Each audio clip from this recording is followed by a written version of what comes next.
Welcome to Wildlife Rehabilitation from Rescue to Release, a podcast dedicated to licensed wildlife rehabilitators and the veterinarians who support them. I'm your host, Gail Buhl. Techniques we discuss here are meant for licensed wildlife professionals.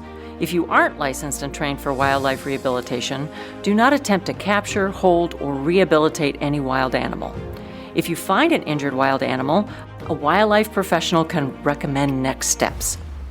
We will tackle topics about rescue, care, management, reconditioning, and releasing wildlife found in North America. This is a deep dive into each subject. We hope to give rehabilitators information they can use because they're already going to great lengths to rescue and nurse animals back to health. There are three possible outcomes in wildlife rehabilitation: release, euthanasia, and placement. An injured or orphaned wild animal's journey to restored health and independence in their natural habitat is delicate and complex. We draw techniques and expertise from many disciplines.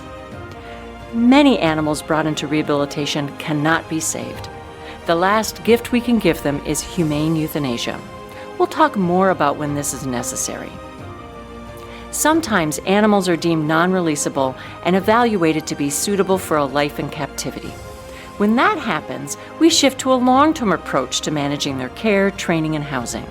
Some such animals serve as ambassador animals, a term for animals that rehabilitators use to educate the public.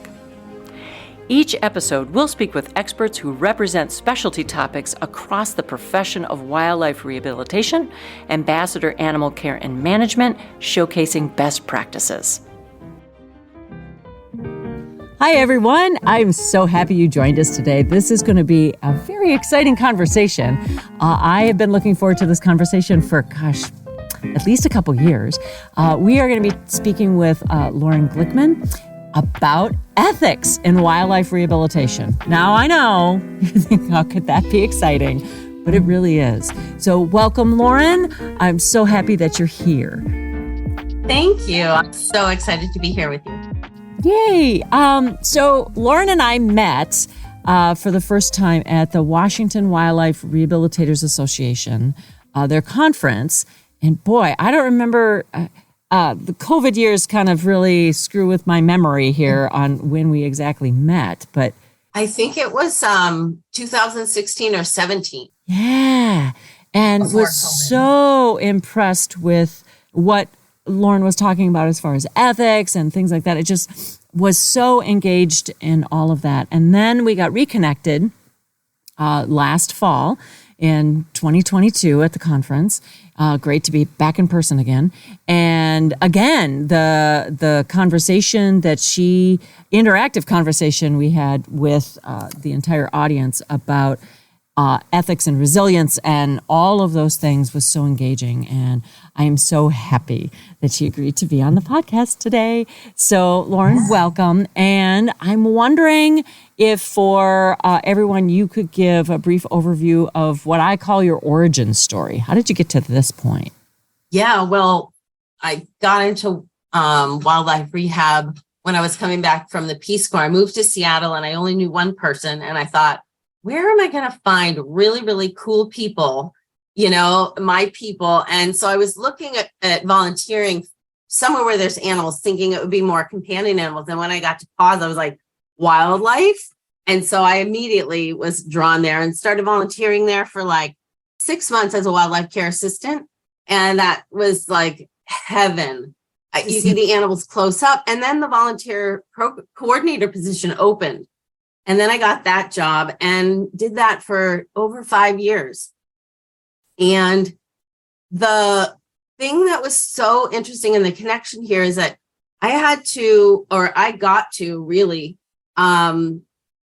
hold a wildlife ethics workshop every single month for all the new volunteers, so that we could talk about the most, important, sometimes divisive issues in wildlife ethics. And there's a bunch of them, and I basically told people, I interviewed everybody once and said, here's the agreement. And what I think it did was really conveyed that this was something to invest in. This was an investment of time, energy, and we didn't take it lightly. So people would really groan when they realized what it meant, because they had to drive north of Seattle for about 12 miles, and be there for 7 o'clock. So that was not the time to be in traffic. So literally people were like, "Are you serious?" And I'm like, "Yeah, I'm very serious." And the fact is, people were glad they came, because the whole goal of it, and this was the approach that I thought worked and gave us the best ROI, like, why would you even do this? Because of retention, because people got really clear that they weren't going to be forced to agree with everything. But I said, you need to be able to speak intelligently about what we're doing here and what we're not doing here. Whether you agree 100% or not, that's not the conversation. I'm up for that conversation sometime, but this conversation is about what is happening at PAWS, so you can really speak about it in a great way. And people like that approach. And probably, I did that for 5 years every month. And I would say maybe 3 times people in the workshop started like having like a conflicted interaction. But what I realized was I loved that energy. I loved helping people think about difficult conversations and places where people had very strong feelings, but were on the same team, but didn't see exactly. So how I got here, which is the origin of your origin question. I went to grad school while I was at PAWS in the volunteer manager position, and it was a master's of applied behavioral science. So it's all about like groups, because I wanted to support people who were working for missions I cared about. So I spent much of my career just deeply immersed in animal welfare and supporting groups of people working in that field. It's expanded a bit between that, but this is the story of the ethics article, and that workshop existed, and I had so much fun just like building on it, and just I enjoyed it so much with all the people that volunteered with us. Oh my gosh, that is amazing. It always seems like it's kind of a crooked path, isn't it? That you went into PAWS, which for folks who don't know who PAWS is, or their organization, it's the Progressive Animal Welfare Society, and they have humane for the companion animal side, but then they also have wildlife rehabilitation, and they're based out of Seattle, Washington. So you got into it wanting to find cool people, which I think you did. Definitely. Right? But you wanted to do it via animals. Yeah. And lifelong connections there. So that's amazing. So thank you for that. That really gives us a great basis, I think, for this conversation today, because we are going to focus on ethics. And so for everyone and for me, is there a definition of ethics? Well, you can look it up online, which is what I did when, I was getting ready for this. And the best definition I found that I thought, oh, well, I could get behind that, it's the moral principles. And it still leaves us wondering, what are moral principles? But they're the things that govern our behavior. That's what our internal compass is, kind of our ethics. When we just know something works for us or not. We could use words like right and wrong, and we often do, but it's really because there are so many ways to do what we're doing and feel good about it in your own heart, even when others disagree with you. It's what's governing your own behavior. So that's where I landed. Okay. Yeah. So if we took our own value judgment out of it for a minute, instead of being like the ethic that's right, but what is an ethic, because laws and ethics are sometimes they diverge, some laws are just unethical, right? So ethics are the things that are governing our behavior, and they mostly coincide. But okay. Well, so then that to me leads to a question of, well, how are those formed for me? I mean, I don't necessarily sit down and write things out. So how do I come to what my ethical framework is? Well, there's a list in the Wildlife Rehabilitation Association Journal, volume 20. And it has a list of things. So you don't have to, if somebody wanted to do this, they wouldn't have to reinvent the wheel. They could see what's relevant to them, I remember, just as an example of like how to tell what your ethics are, it's like as I said just a little earlier, I interviewed everybody, and I remember there would be a time when I had to interview lots and lots of people to feed the baby birds for the spring. So it was a ton at once. And I was telling this one woman that, she would need to drown mealworms in a nutrient dense solution and then feed them head first to certain insectivores. And she really was like, what?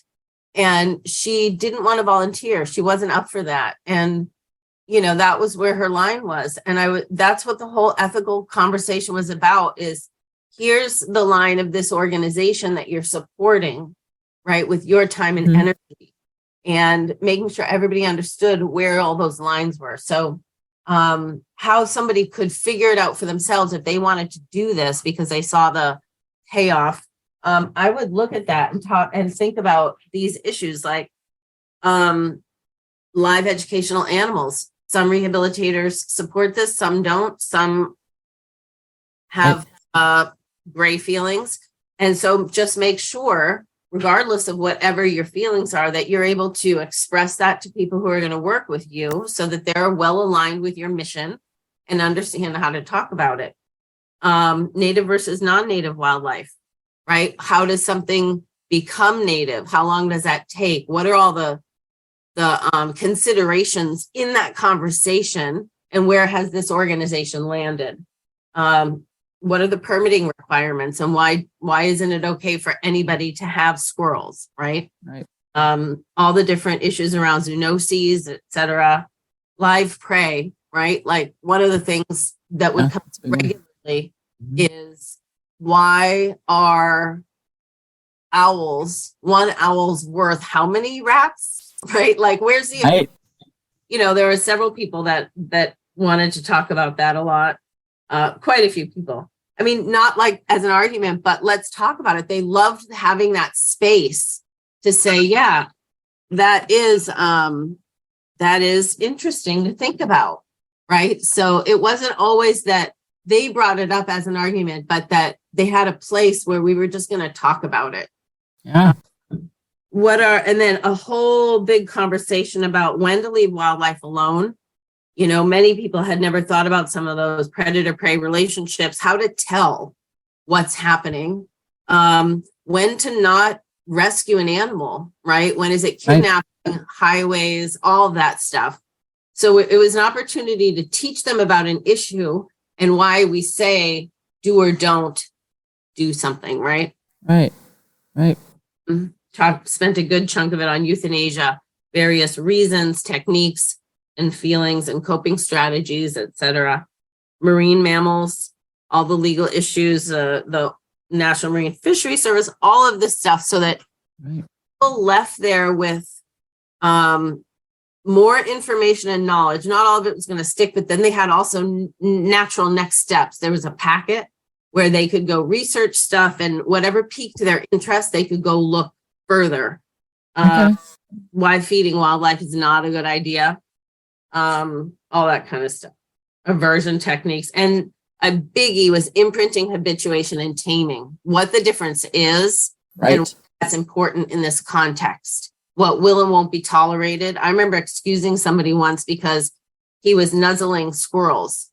And I was just like, oh yeah, no. When we talked about that, I was like, you need to get your stuff. And it was the only person I, had to excuse that particular way. Sure. Yeah. So there's lots of, the issues and the positions, the ethical positions from PAWS that you brought up. And we're going to get a lot more into how to present all this stuff and why it's important. So I work for the Raptor Center at the University of Minnesota, and we deal with predators. That's what we deal with: hawks, eagles, owls, and falcons. And as you were talking, I'm like, yeah, that's what all of our volunteer coordinators make sure that people know, that we have to thaw dead animals. We have to gut them. We have to cut them apart. And then they get fed out, sometimes not cut apart, but fed out to the raptors. And sometimes in our clinic, we also do live, what's called live training, which means a live mouse or rat or something like that is used to test whether or not the raptor is in one part ready to go back to the wild. And that's hard, right? It can be very hard. And a lot of people who are very interested in raptors have to draw that line from themselves. And it's interesting because for me, I have a way of drawing the line maybe at humaneness, right? Was that rat or mouse killed humanely? Right. Did the life that it led up until the point that it was, killed, euthanized, was that humane? And then if that's the case, and I was also in the position for a long time, so I could investigate that and say, yeah, they're being humanely euthanized and humanely raised. Then that to me I'm fine with it. Because they're predators, they have to eat other animals. So, but it's just really interesting. And I don't know, as we're talking here, I'm not sure for myself. I'm pretty sure it came from my grandparents were farmers. They were dairy farmers. They had chickens. And there was a little bit different outlook on life and death. They didn't take life for granted for their animals or for themselves. And they didn't take the death for granted either, but they didn't shy away from it when it was needed. Yeah. So does the Raptor Center get roadkill? Does Highway Patrol bring deer or stuff like that to help out with feeding? Generally not. They're very, very careful about that. And they need to be careful about that because even a deer that's been hit by a car often has shot in it. And so then they might have lead. And so now you have to make sure everything gets radiographed or x-rayed and everything to make sure that there's none of that because we don't want to poison the birds that we have. We do take some donations of fish, but we're very careful with that too because sometimes there's lures or hooks or things like that. So yeah, we have to be very careful about the sources of meat. And we're doing raptors, and certainly some of our raptors are scavengers, but so they would eat something like deer. But it's a different conversation, I think, if you're doing large carnivores like, bobcats or coyotes or fox or things like that. I think it's a different conversation. So, so very interesting. And as we're talking, I am trying to how did I come to that? Mm-hmm. I mean, part of it certainly is my degree. I have a degree in biology, but, so I kind of come at that, there's a circle of life, if you want to put it that way. And so some of it is that. And then the other question I often get personally, which is so interesting, is I'm a vegetarian, and I've been a vegetarian for 30 something years. And a lot of people say, well, it must be because you have had to cut up rats and mice and stuff. And I'm like, no, it's not. It has nothing to do with that, actually. It has to do with that I feel that we can do better with our livestock, the animals that we do use for food. And I think we can treat them better. So it's a really interesting, so as you're talking, I'm like, wow, this is great for me too. Thank you.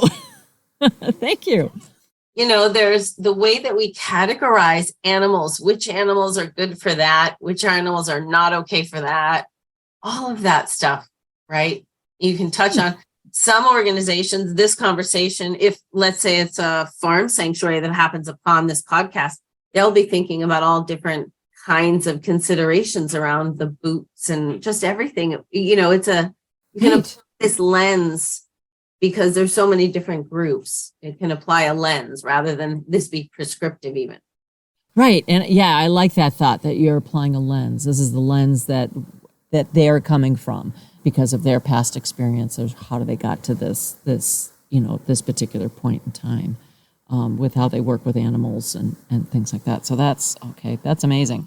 So I think we've, without actually saying it, but I'm going to say it, is that having an ethical framework in wildlife rehabilitation, whether you're an individual doing rehabilitation or whether you're a center like PAWS, is an important thing, is an important endeavor.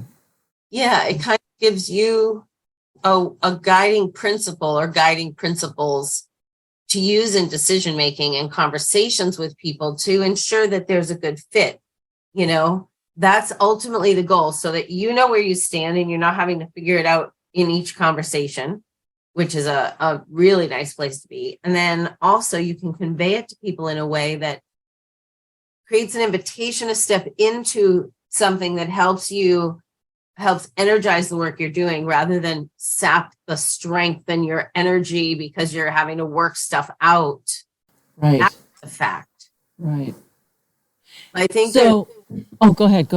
there's just something really important there, that I'd rather say no to people once in a while and deal with a little bit of a shortage or even a big shortage than have people in there that aren't a good fit and really they're expensive in a variety of ways, even if it's not direct cash, you know? Right. And for them too, it must start getting maybe exhausting, and maybe they don't even know why at first. Yeah. Right. Yeah. Really, really draining. It's interesting because I've been in this work for a very long time, and like euthanasia too it's a very difficult subject, and there's a lot, and sometimes certainly it's been hard, and I've assisted in a lot of euthanasias, but in another way, it's like, for me, it's like this last gift we can give to that animal, because we can't fix everything. So then I don't feel like it certainly affects me, right? But not to the same level, I think, that it might affect somebody else. It's just, all of this is just very interesting. So do you think, and as far as writing it down, I am going to bring up the Code of Ethics for NWRA here in a moment, but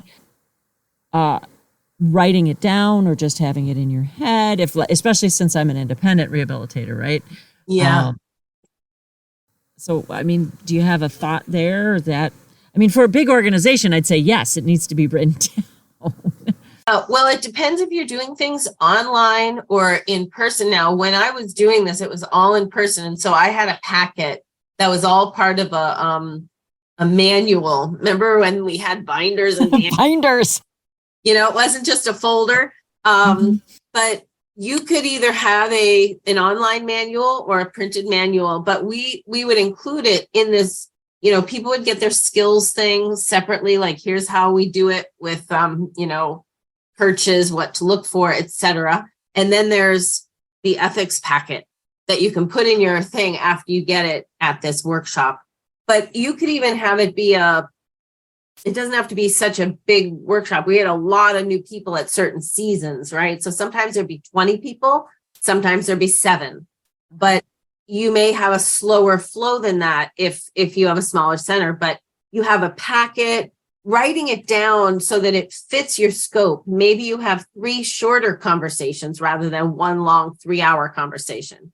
Again, this is a lens. This is something that can be adapted to any structure, but you pick out the issues that, are most important to you or that cause the most trouble down the line so that you can avoid certain misunderstandings. Like, you can think about it a variety of ways when you're like, well, what should I include? I could include everything, but that's too overwhelming. So, pare it down to what's most important to you. What do you anticipate needing to mitigate? Right. Makes sense. That's a really good approach. You don't have to include everything. You look at what's most important to you.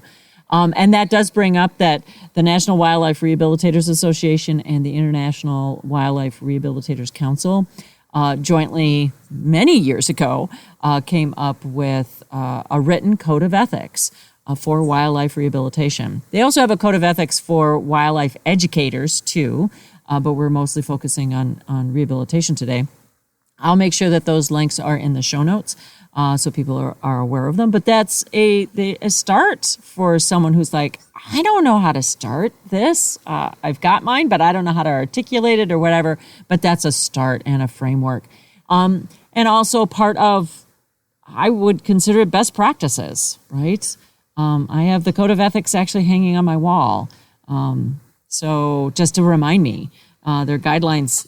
Yeah, to definitely, and I also think, we're talking about today expressing this to other people, whether it's volunteers, we're going to talk about animal finders in a minute and the rest of the general public. But I also find that those code of ethics really help as guidelines when I am facing a kind of tough decision. Yeah. And that just helps. Yeah. And it helps with sometimes the people with whom we're working could get surprised or appear judgmental or not understand and seem like they're interrogating. And, there are these times when being questioned lands poorly.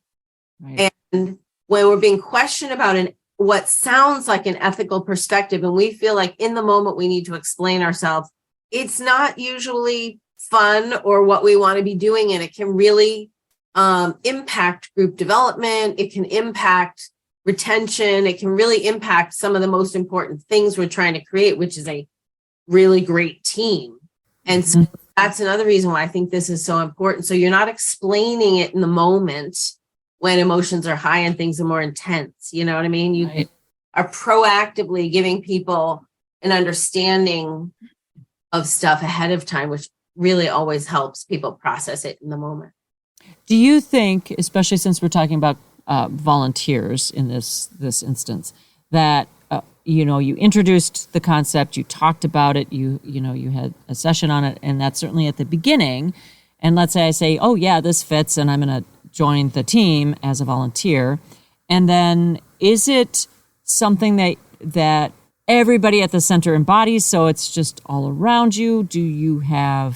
Is it recommended to have other conversations later on, other touch points to make sure that everything is still okay that way, and that everybody still knows what the ethics and that facility is?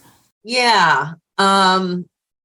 I think it's all part of a program management, and depending on how many volunteers you have and how able you are to create programmatic structure. Mm-hmm. But we would have 3-month, 6-month, and 12-month check-ins. Oh, volunteer evaluation. We would give them feedback. They would give us feedback. The ethics workshop. And then at between 6 and 12 months, volunteers could be invited into a senior skills class where they would learn gavage tubing, and certain people would be invited and they wanted to get that involved, So some never wanted to do that. And that's great. They could be there for 5 years, never do it. But then, after a certain point, people would get an invitation sometimes to do those skills. So it was all part of creating as broad a shared understanding about what the organization and this group in that organization was doing. Because the greater the shared understanding about that stuff, the stronger you can be together, because you're not wasting time figuring that out mid-flight. Before you got on that plane where you were going. Where you're going. Yeah, I love it. And it's, communication, right? It's all about that clear communication and transparent communication. And you're right. Then it just does make it easier, especially if even later on you have some of those conversations or some of the, like you said, the questions that are landing poorly. I think it just helps you through those too. Absolutely. And being really straight up front about what people can expect, what people shouldn't expect. I had a guy one time say, do you have any jobs without poop?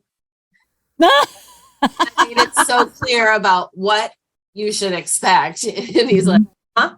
Oh, poop every time? Do you have any jobs without poop? I couldn't help Yes, maybe answer the phones or be a greeter or there are. Like maybe walk dogs. Nope, sorry, there's still poop. Cats still poop. Still poop. It's just a lot of poop here. So I don't know if it's a good fit for you here. Well, it's so much about poop. I'm just going to insert this because I just find it so funny, is that, people will say, well, what's the meaning of life? And I always say, it's all about the poop. It is. Yes, it is. The quality, the quantity, the everything. We're always talking about poop. So hopefully that didn't offend anybody's sensibilities. I don't think it will, since we're rehabilitators. But, yeah, everybody's nodding. Everybody's nodding right now. Yeah, but it's all now they're nodding about nodding. Yep, that's right. Oh, yeah, it is. See, even here, it's all about the poop. Ethics of poop. There we go.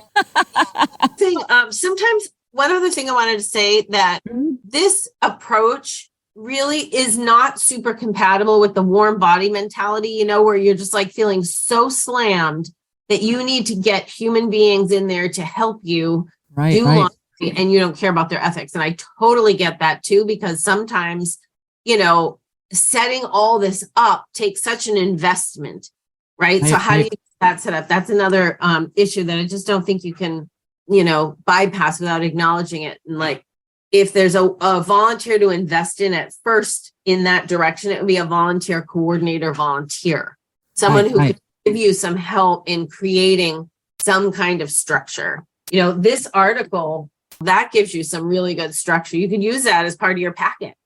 And you could just be done with that packet. Call that version 1. Right. It doesn't have to be so developed. You just need a guide that you go through and have the conversation you need to have. That could be the beginning. And then you just, every time you see an article that illustrates a point, you pull it and create more in your packet. Right. So yeah, you have starting points, and because that's hard, right? When you're sitting down with a blank piece of paper or blank computer screen, that's hard. But there are some jumping off points here, and one of them is that article that you wrote. And the ethics, the code of ethics. Code of ethics is another jumping off point. It's just right there. That could be your initial packet. Right. Totally agree. Yeah, really agree. Luckily for me, all my volunteers are my relatives.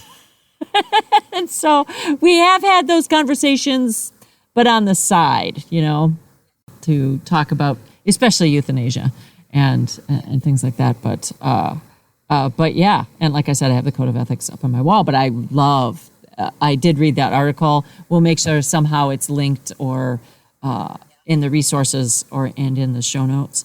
And again, the code of ethics will be there too to help you guys along your way of this journey, because it's so important. So we've talked about volunteers and the orientation and really, you know, talking about the ethics and how you want them to align, or if they don't align, okay, maybe you should find another volunteer opportunity with dogs or cats or whatever. But what do you do with finders? And I call finders the people who are calling you about the injured or orphaned animal. They might be the ones that are bringing them in to you. How does this interface with them? Yeah, I think it's really important to help them, you know, I guess I'd call it, give them the mental scaffolding about what's legal and what isn't legal about, in terms of, like, I'm in Washington State, so the Department of Fish and Wildlife says this, that, or this is okay here. And that's what I'm representing, and have it be less personal with finders, right? Because sometimes they show up with inappropriate or unrealistic wants or expectations, right? So having this all clarified, you can speak from your ethical perspective, backed by this other stuff, this informational kind of state and federal framework within which we're all operating, right? Mm-hmm. So the better able you are to convey those kinds of constraints and important things to members of the public. So again, sometimes you have an organization behind you, sometimes you're doing it on your own, and these finders, you know, need information. So is there information that is available that you can give that's consistent with what's true for you, right? Mm-hmm. Because there are, if you don't want to create it yourself, there's stuff like that. Or you create something for yourself that you can share with finders so that they know, you know, what do you want to say to somebody who's bringing songbird after songbird because they've set up kitty cafe with their bird feeder, free roaming cats? Like, do you want to have something for them that, you know, talks about a perspective they could take that would be consistent with the rehab? Because, right? Right. Because they might be thinking that, you know, they want their cats outside, and they're helping the songbirds that get hurt by bringing them to you, right? Exactly. Right. People, there's some really educated people who are educated in one area, but not in another. I remember being at PAWS doing some reception, and an attorney came in, and she had been feeding a bird milk, right? Because she just was like, it's baby, so it's milk, but she just didn't connect. It's not a mammal. She just didn't have that slice Right. of education, but she had all this other education, right? So it really was interesting thinking about smart, not smart. It's a certain kind of understanding of the world. Right. Right. And I think the people coming in, like that story about the attorney became part of what I talked about. So people could be more gracious with people that came in, honestly, because sometimes we can get really angry right away. And this was also a way of helping people just be more broad-minded about stuff. Right. Yeah. And the finders, especially when they're bringing the animal to you, they are making an effort to do that, right? Because they could have just left it. They wouldn't have had to call. They wouldn't have had to drive. They wouldn't have had to catch it, whatever. So you do have an opportunity to do it in a way that's non-judgmental, as hard as that is. But how, from an ethical standpoint, and having some of that knowledge, how do you address something like, you didn't do enough? You could have done this, this, this. Or like in that baby bird milk example, and I've had this happen to me, where they bring me that baby bird that has been fed milk, and I'm like, I'm going to try to save it, but oh goodness. And then, of course, it dies, or has to be euthanized because it's doing so poorly. And then they blame me. Well, it was doing fine when I had it, and it died when you took it. I mean, how does that ethical stuff help you not only not be traumatized by that, and like, you don't understand, I'm doing everything I can, and also kind of talk or work with those people? Well, I think there's two conversations there. One is with ourselves and one is with the other person. And so I would start with ourselves, where if you're telling yourself that you're not doing enough, it's not actually about how much you're doing, because doing 20% more wouldn't have you be like, aha, I finally did enough. You know what I mean? Like, that doesn't happen for us, where we're like, oh, I actually know what enough is, and I know when I do it, and then I rest. Like, that's just not how it works, right? Would you agree? Yeah. Yeah, totally agree. Yeah. Nodding my head. And, and everybody's nodding their head too as they're listening to this. Absolutely. And so when you hear yourself telling yourself that you didn't do enough, don't try to do more, because this comes from Laura Vanderlipsky's book, Trauma Stewardship. She talked about, I read it a long time ago and I'm not going to be able to quote it, but I highly recommend everybody read it. Okay. But the basic gist of it is that when you tell yourself it's not enough, it's actually an old message of inadequacy that we got, because most of us were raised in a way where we got an A-. We were like, well, that's good, but you could have done better. And we were constantly told we could have done better. It's constant process improvement is what we talk about in organizations, and this constant evaluation of stuff so it can get better and better and better. And that's a message of inadequacy underneath it all, right? Because it's never good enough. What is enough? We hear the words good enough, and that sounds like bad. You know what I mean? It does. Yes, you're exactly right. And so when you tell yourself you didn't do enough, where'd that come from? And I would interrogate that rather than interrogate what I did, because all of us are doing more than expected, more than, most of us are doing more. So I would interrogate, where's that message coming from? And is it really even true? Because even if you did a little bit more, you never arrive at that enough place. So it's a false conversation to begin with, I think. So you hear that from a finder. That's the first conversation, is with yourself. And if you arrive at a spot where it's like, yeah, it was enough, then that also helps inoculate you. Is that the right phrase? Or instead of then defending anything or being about what you did and didn't do, you could just be with them and be like, I know it's so disappointing. I wish I could save them all. You then get to be a resource for them without big expense for you, because there's no personal part of you that needs to be available to each finder, because you got your ethics handled. You're clear about what you did and didn't do, and that there's never, you don't arrive at that mythical place enough. So you're really looking at what happened as a realistic part of the scenario, rather than this weird fake enough place that doesn't materialize ever, you know? And so that person, that finder, yes, we need strategies, but it's like, we don't have to be so available to each one personally for what we did and didn't do at all.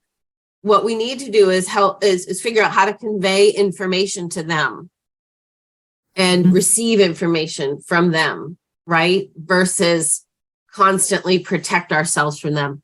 Like you were saying, it is somewhat of an inoculation. It's a way of, you're not in question every time this big variety of people show up, and you're like trying to figure out how to, protect yourself, but you only have to protect what's available. And I think that's a nice way to think about it for me, is what's available to these people that I interact with. Okay. So if you can, like, I mentioned, inoculate yourself a little bit, which kind of then helps you with people that you're generally not interacting with a lot, right? You usually don't get too many repeat customers as far as bringing you animals. And then also, I think using what you talked about earlier, as far as just the knowledge or maybe the empathy that we're all coming from a different framework or slightly different framework. And the finders, since they're not our volunteers, we're not going to be interacting with them quite as much, right? And wanting them to say, yes, I agree with your ethics and I can help you in a volunteer capacity. But one of the other things that I think is a really, really wonderful point is coming up with ways to respond, strategies to respond that actually are not confrontational, but are very much not where you're like defending yourself, but saying something, I wish I could do more, or, there's so many things that we cannot fix. And, we're trying to learn all the time, but, there's only so much we can do. And you helped relieve suffering by bringing the animal to me. So you're not confronting them. You're not, going that. You are alongside with them. And that brings them along as an ally. Absolutely. The more willing we are to show them how we've learned and grown, the more willing they will be to learn and grow. Like sometimes we can't help but be exasperated or sad in front of them. And, it's hard for people to learn in the face of that. Right. I have this rock that has this like perfect round divot from like 10,000 years of one drop of water falling on it. Okay. We need a photograph of that so we can put that in the resources so people need to see it. And that sometimes the best we are is a drop of water. We don't get to see the change we're making, but it makes me feel like, all right, I'm one drop of water. I'm part of this big process. I love that. And that analogy with that, seeing that rock all the time as a reminder. Oh, we're totally sharing that picture. Yeah. Because it's amazing. I will make sure. Yeah. It is amazing. And yes, a very strong reminder. I just remember, for planting trees, the best time to plant a tree was 20 years ago. The next best time, today. Today. And, planting a tree now, especially, or whatever it is, knowing that you're not going to be around to maybe see the results. Yeah. And I think that's wonderful. And it fits right in with what we're talking about today. The Raptor Center, I know PAWS has been around for a very long time too, and the Raptor Center has been around for almost 50 years. And the ethics, certainly they get tweaked and things like that. They should, I think. But yeah, have stood the test of time. They really have.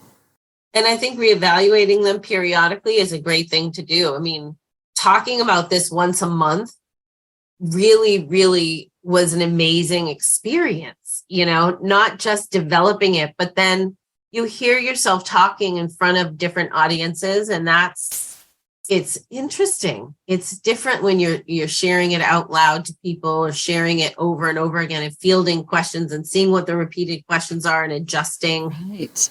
Yeah. Not only the repeated questions, but I would imagine, after a while in that position, I'm sure that, quote unquote, you've heard all the questions, right? Or you heard all, and again in quotes. But those questions back to you could also be another really nice reflection point.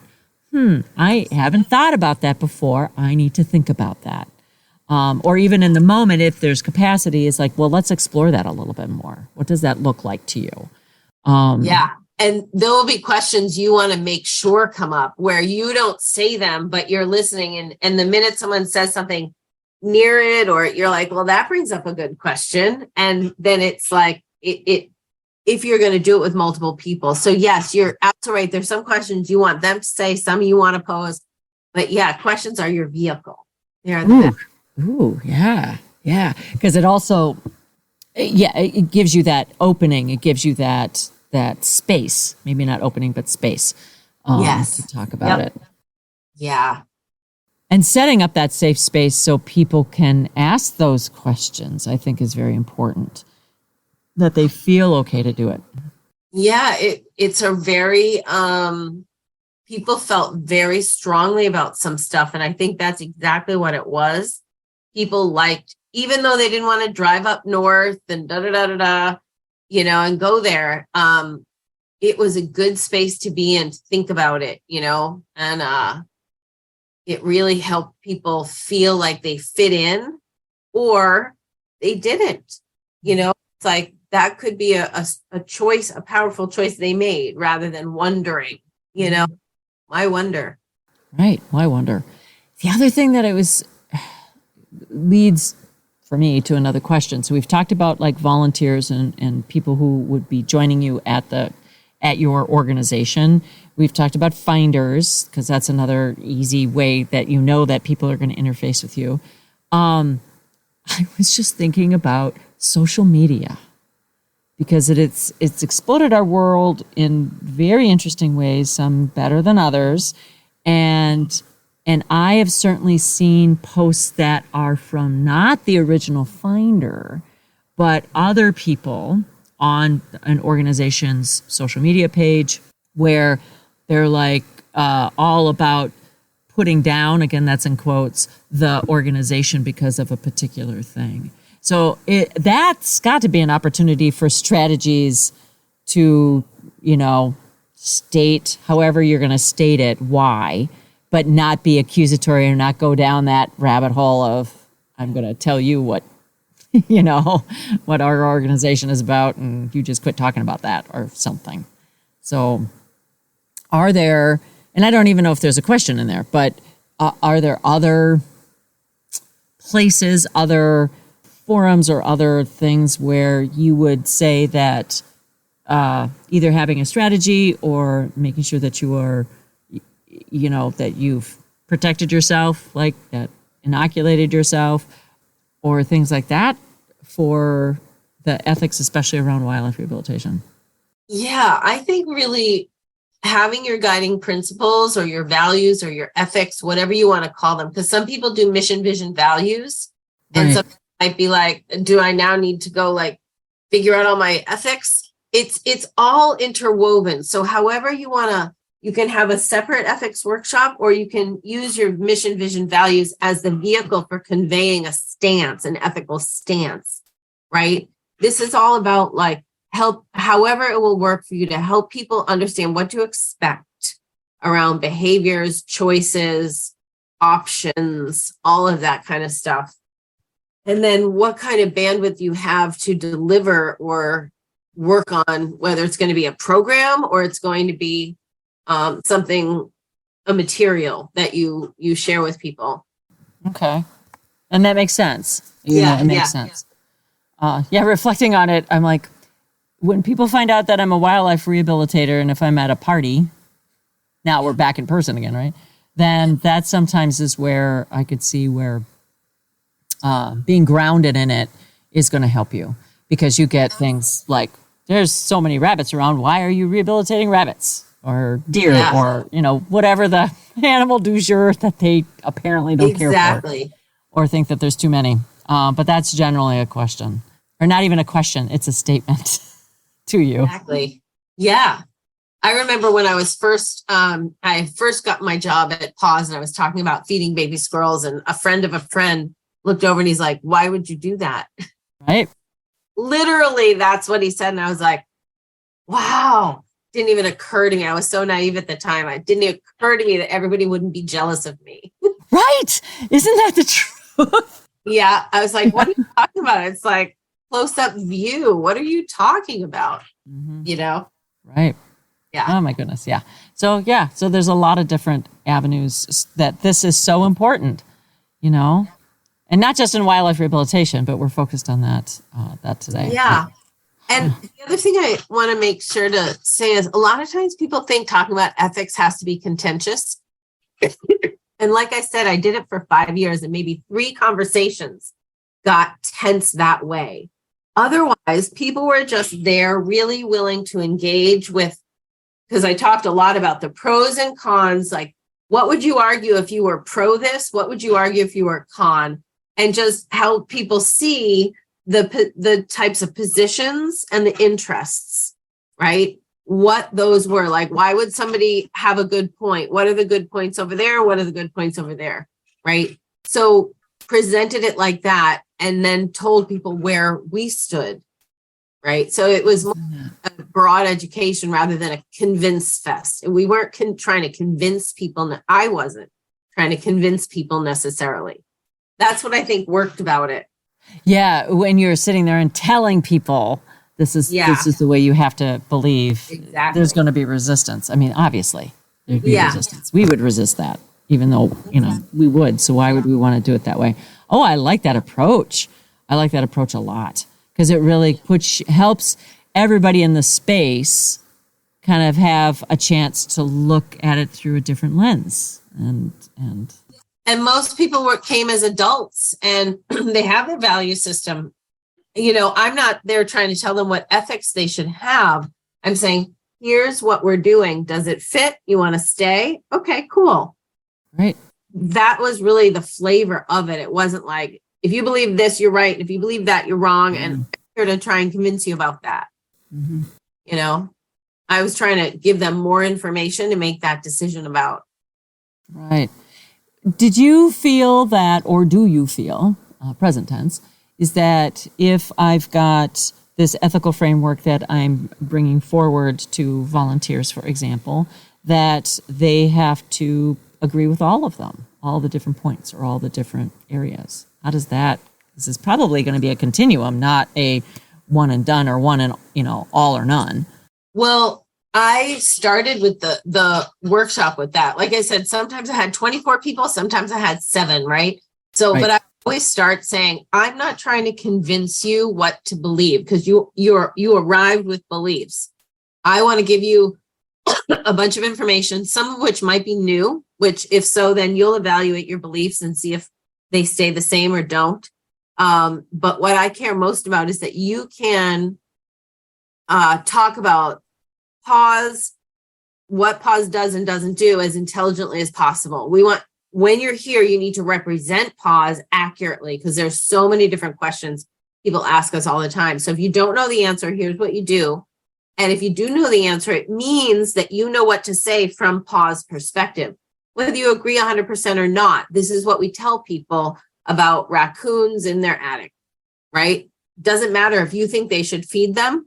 If you're standing here answering the phone, like this is what you tell them. So it was really not this force feeding of philosophy. It was like, here's what you need to understand to make an intelligent decision about if you want to stay here. That's what's required in the first 3 months. Oh, awesome. Yeah, and that brought up in the back of my head as you were talking, an example, again, from the Raptor Center. That's, most of my framework. And one of them is hunting. Right? The Raptor Center has no position. I mean, hunting is fine. If it's legal, it's fine. Hunting other animals, that's fine. we have a position on using lead in hunting, but not hunting. So if I come in as, and I don't hunt, but I don't have a position either way on hunting. But if I come in as a volunteer saying, no, hunting is bad, and I know that when I was in charge of the education department, we had these several conversations of this, is that, no, you're representing the Raptor Center.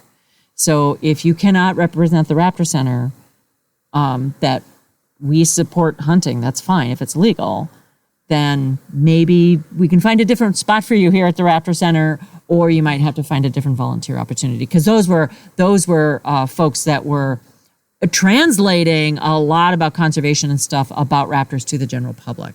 So yeah, I'm glad you brought that up, because you are representing that organization. And often, just like we mentioned before, you are representing that organization even when you're not volunteering or there, right? Because we kind of represent a unique niche, and a lot of people are very interested in what is that? It's not being an accountant. It's not being a lawyer, something that people are very, very familiar with. It is something very, okay, that brings up a lot of questions. So you tend to be having to represent other places too. So interesting. Oh, this has been a phenomenal conversation. Yeah, I might include something about interpersonal stuff within the organization, because I can't tell you how many people sat down in the interview chair and I said, so why would you want to volunteer here now? And they're like, oh, because I hate people. I want to volunteer with animals. Zookeepers do the same thing. I worked at a zoo. Zookeepers do the same thing. Right? And I'm like, well, we're a large group of humans working for animals here. So, but a lot of people say that. And also like the role of complaining and, something like that. I might include something like that, but because I think there's a type of ethical consideration about how we treat each other internally, how we process traumatic things and making sure that that's not traumatizing others or re-traumatizing others or ourselves. And there's this whole ethics of sharing hard stuff. And so I'd probably include that today. That could be a whole nother conversation. Well, I may, if you're willing, have you back for another episode and we can talk about that. That's a big, important one. Peer-to-peer, low impact peer-to-peer debriefing. Yeah. Oh, I like that. And I am writing it down for those of you wondering why I'm pausing right here. This has been a phenomenal conversation. So there are a couple resources that both you and I mentioned that I'll make sure are in the show notes or in our resources. The book called Trauma Stewardship. Is that correct? Yes, Laura Vandernoot-Lipsky, Trauma Stewardship. Yep. Okay. Yeah, that will definitely be, because I'm not sure I know how to spell that, but we will make sure that that's a link so people can find that resource. Certainly the Code of Ethics from NWRA and IWRC. I will also definitely reference the Wildlife Rehabilitation Proceedings book, volume 20. And Dr. Erica Miller did a really nice article about the Code of Ethics and breaking it down too. So that also might be something as a resource for people. Thank you so much for this conversation today. Yes, so great to talk to you, Gail. I look forward to the next one. Yay! Oh, excellent. So everyone, thank you for joining us for this episode. I told you at the beginning it was going to be a lot of fun, and I have enjoyed every minute of it. So thank you very, very much again, Lauren. Really appreciate it. And until next time, this is the podcast for Wildlife Rehabilitation. Thanks. That was my recent discussion with Lauren Glickman, who is a Washington State-based leadership and training consultant who has deep connections with the wildlife rehabilitation community. Thanks for joining us for another episode of Wildlife Rehabilitation from Rescue to Release Season 2. Wildlife Rehabilitation from Rescue to Release is a production of Partners for Wildlife, working hand in hand with wildlife rehabilitators and veterinarians to improve the welfare of orphaned, ill, and injured wildlife. Our executive producer is me, Gail Buhl. I'm the Partnership Coordinator for Partners for Wildlife at the University of Minnesota College of Veterinary Medicine's Raptor Center. To learn more about the Raptor Center and Partners for Wildlife, visit raptor.umn.edu. Our producer is Kirk Clockey. Special thanks to our guest Lauren Glickman, 4A Consulting, Partners for Wildlife, and the Raptor Center at the University of Minnesota College of Veterinary Medicine. And that's our show. Hope you'll join us again next time.